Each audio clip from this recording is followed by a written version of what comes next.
Once upon a time, the infamous rover Reynardo plundered the floating isles. Then his mother called him to her deathbed.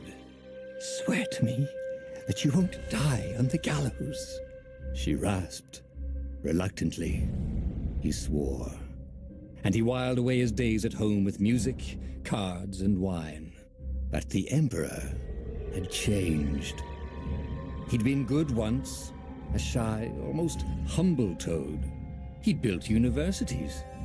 Then people started whispering about mass graves in the woods, midnight rituals, victims screaming. The Imperial Ravens would round up entire villages, and no one ever returned. The Ravens had come to Ubar scouting for ancient books said to be of great power. But the librarians had hidden the books, so they'd burnt the librarians. The citizens, outraged, had driven them off. The Ravens had come back with dropships. The kid had fled with one of those books. He was brave and dumb and wanted to join the rebellion. And Reynardo had promised his mother he'd protect him.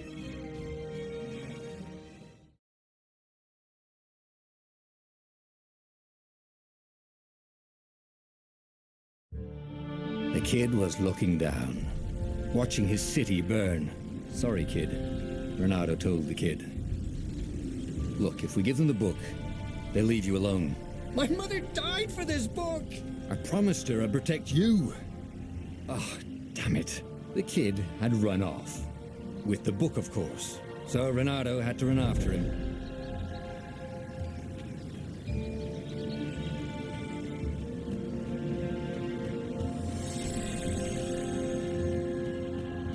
The two ravens were staring at the kid like he was their dinner, which probably was what was in their tiny brains. "Hey," Reynardo said. They cocked their heads at him. "Pick on someone as ugly as you." Wait, that didn't come out right. For the Emperor! The ravens cawed and rushed at him.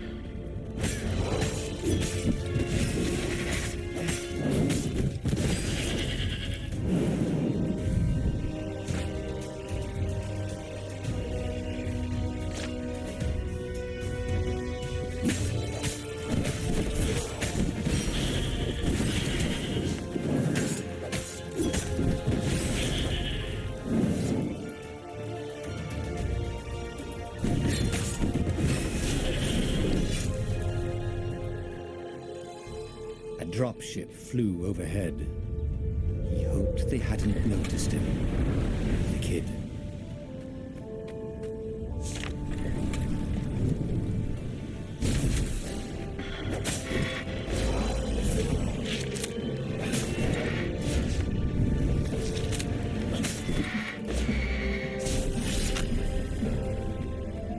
Oh, right. The Gate of Heroes. Someone's idea of a joke, making the skyship docks a gated community. You needed a hero's sword to open it. And the kid was on the other side of the gate. "Who let you through? Promise me you'll take the book to the rebels, or I'm gonna steal your ship." "I'm not taking that damn book anywhere, and neither are you." "Try and stop me," laughed the kid. "I bet you don't even have a hero's sword." And with that, the kid hopped away. Had to hand it to the kid. He was an idiot, but he had guts. Where was Reynardo going to get a hero sword? Ore and wind essence? Perfect.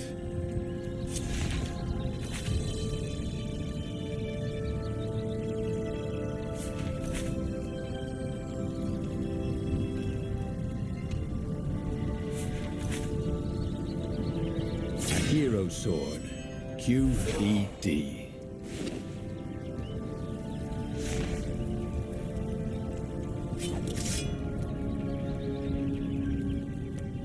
This is what he got for settling down and finding people to care about. The kid's mum had been a swell cook, and she'd laughed at Reynardo's jokes, even when he didn't know he'd made one. And the ravens had come to burn her. And she'd made him promise to protect the kid. But she never told him where the book was, just the kid. He came up to a ledge. It was too far to jump. There'd been a bridge here before, hadn't there? And there was Peter, giggling at him. "How'd you get across?" he asked the kid. "Where'd you find a hook?" "I hopped," said the kid. Wise-ass kid. "Hey, look out behind you!" "Cute," said Renato. Oh, ravens.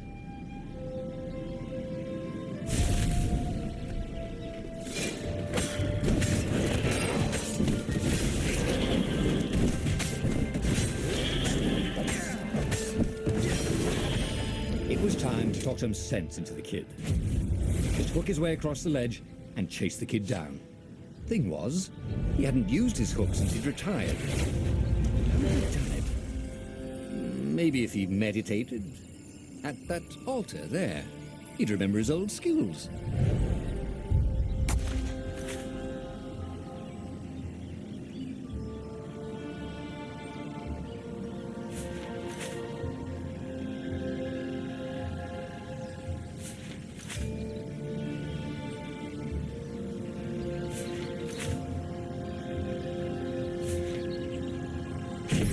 Starting to come back to him. Something you never completely forgot, like how to freeze time when attacking. The more he fought, the more he'd probably remember.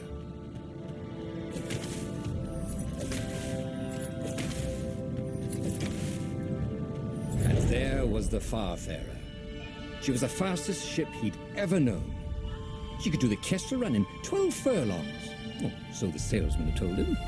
And something told him the kid was about to walk into an ambush.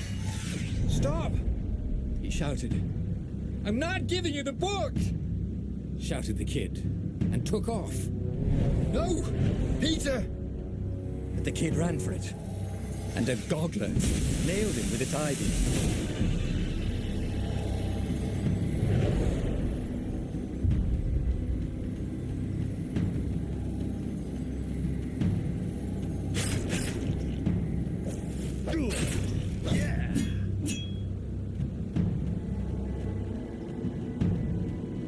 The book was unburned. Next to it were the buckles from the kid's shoes, and a kid-sized pile of ashes. Damn it, why hadn't he lied and told the kid he'd take the book to the rebels? The kid would be alive now. Really pissed off and betrayed, but alive. Oh, damn it. Renato picked up the book. He couldn't let the Empire have it now. He was going to have to get it out of there. He'd be a wanted man. Probably have to join the rebellion just to have a place to dock. Well, he'd hated home life anyway.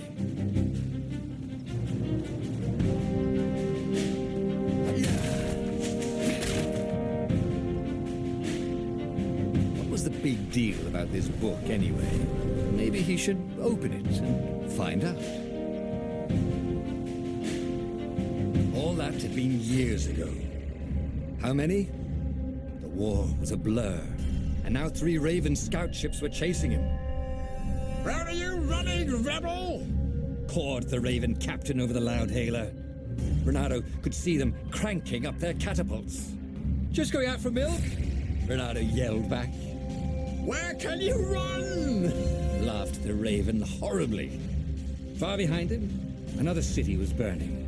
The dark cloud above its island was thousands of Imperial ships. The fleet was doing a thorough job. "Take us to the rebel base! I will spare your life!" It cawed. The entire jury-rigged rebel fleet was only a few islands to the east. Beyond that were only the pillars of heaven, a sea of endless blood-colored tornadoes. The rebellion was out of time. Unless Renato could bring a game-changer. Maybe he could. Renato had found out where he could find the pieces of the Sky Ripper, the legendary weapon that had exiled the lost gods. Surely a legendary weapon could win the final battle. On the other hand, his old friend Lupino had sent Renato a desperate message saying he had a brilliant scheme to save the rebellion. If Renato could only rescue him. Renato dived the Farfarer towards the abyss. As he felt the heat of the jet stream, the Raven ships peeled off, not stable enough to follow him down there. Now it was time to choose. Lapino or the Sky Ripper?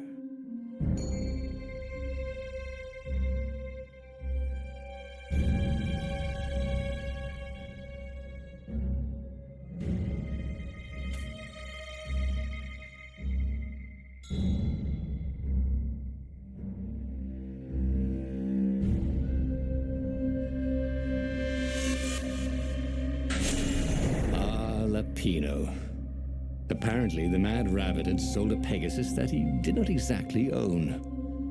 Lapino always wiggled out of trouble, given time. But he was out of time. The Ravens had figured out that Lapino was a rebel spy. If the fleet reached him first, they'd string him up for that. Never mind the winged horse.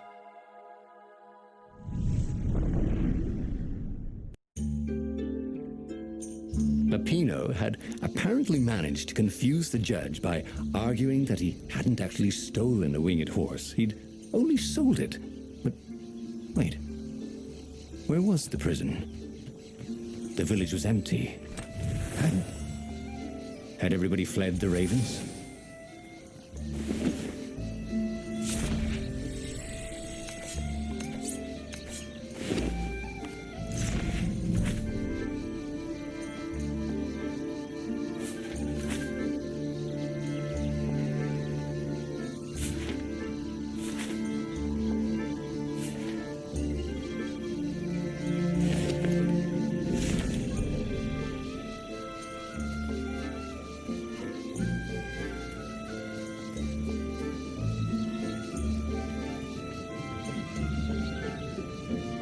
A very clever engineer named Elon Muskrat got his start making floating platforms. Not many people knew that.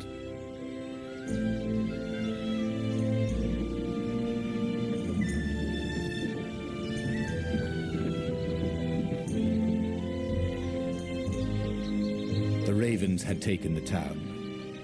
Renato had seen villages emptied like this. All the people taken away to be sacrificed in the Emperor's secret rituals. Renato hoped the people were just hiding. Firewalls only let you through if they think you're hot enough.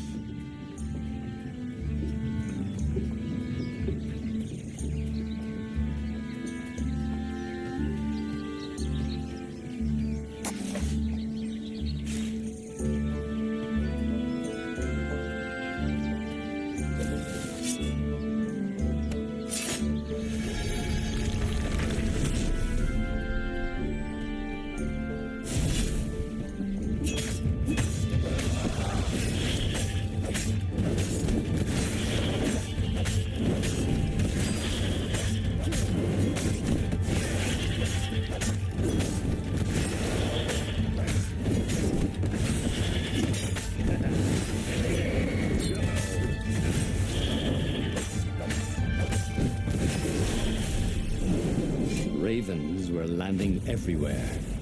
The advance guard. He'd better get moving. If they got to Lapino first, they'd eat him for breakfast. Or a snack. Ravens weren't picky. If they got hungry, they sometimes forgot to interrogate their prisoners. Even top spies like Lapino. Where had the Mad Rabbit got to?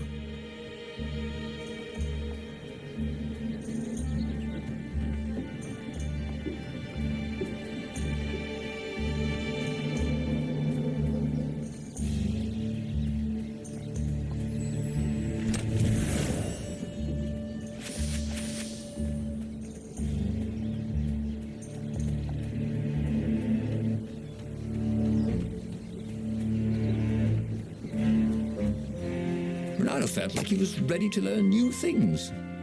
Thank goodness he didn't have to go to school. It was starting to come back to him. Something you never completely forgot, like how to freeze time when attacking. The more he fought, the more he probably remembered.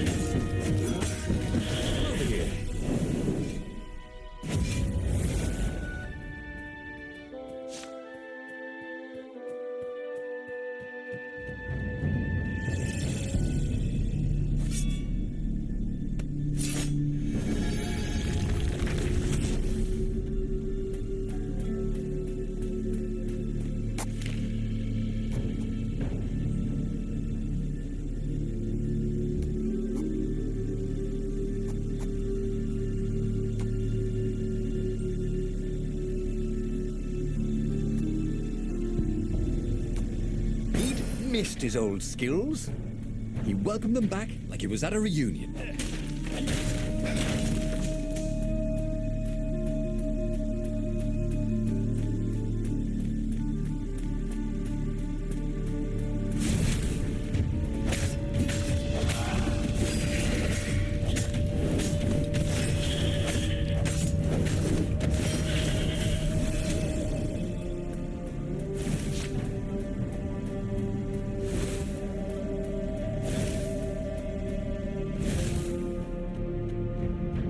Dirty and bloody, Renato finally reached Lapino.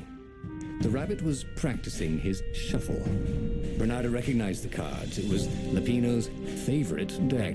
Oh, I thought you were in danger. I am. The ravens are coming. Oh, the prison thing. Right, yeah, see, this guard owed me 53 ducats, so we made a deal. They're very reasonable people, actually, for weasels. Now, I got a brilliant plan to kidnap Zenobia. We capture Zenobia, we find out what she knows, and that's the whole war right there. Easy peasy, lemon squeezy. Capture the Emperor's greatest general, who also happened to be a deadly sorcerer and, oh, his only daughter. That would be worth it. On the other hand, he could still get to the core of the Sky Ripper, even if he couldn't get the whole thing. It must have great power.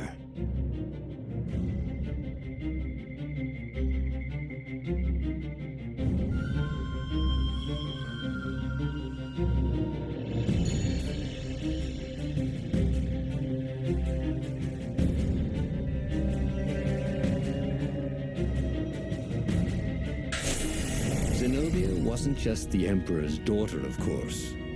She'd been Renato's best friend in Sword Fu school. And you're still mad for her, the rabbit reminded him. They'd been close. She'd told him things no one else knew, but she'd never told him who she really was. She knows all the Emperor's plans, chuckled the master spy. She won't give them up easily. She'll tell the interrogators, all right, said Lapino. Taking her would change the game, all right.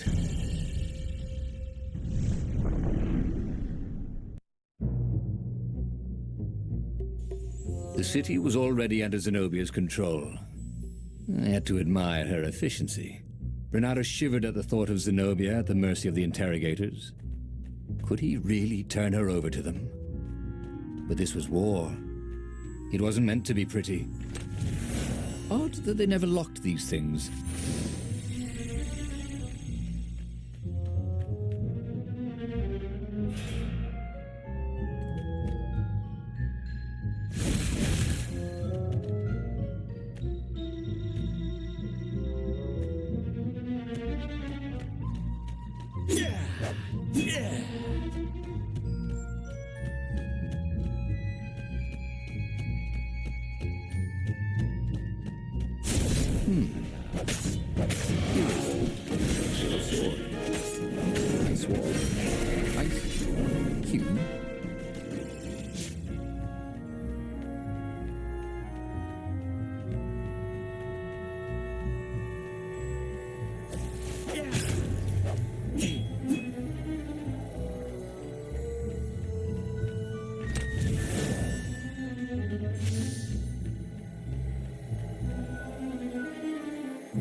Didn't your mother tell you it's rude to stare?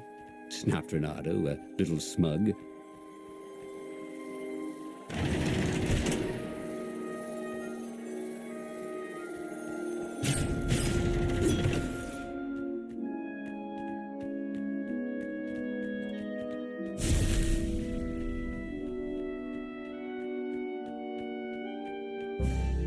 So, what's this plan of yours? Use me as bait, said Lapino. And he outlined a slightly complicated plan that involved geese, a net, setting the Farfarer a little bit on fire, Lapino dressing as an old blind toad, and Renato hiding inside a monstrous watermelon. What could possibly go wrong? Thought Renato.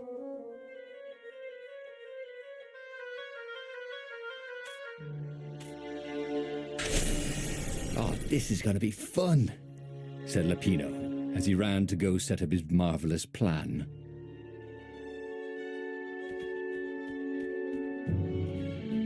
If I craft a sword now, it's going to be really short.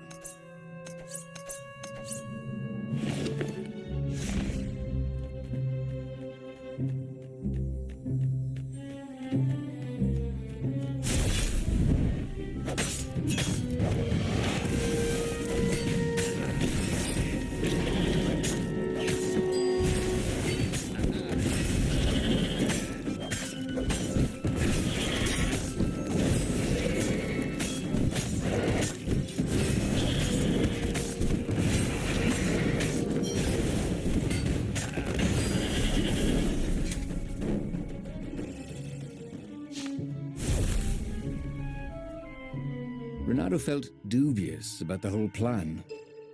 With every step, he was waiting for it all to go horribly wrong. But against all odds, Peppino's idiotic plan worked. Zenobia's ravens ran off after the geese, the net dropped, and Renato jumped out of the watermelon and put his sword to Zenobia's throat.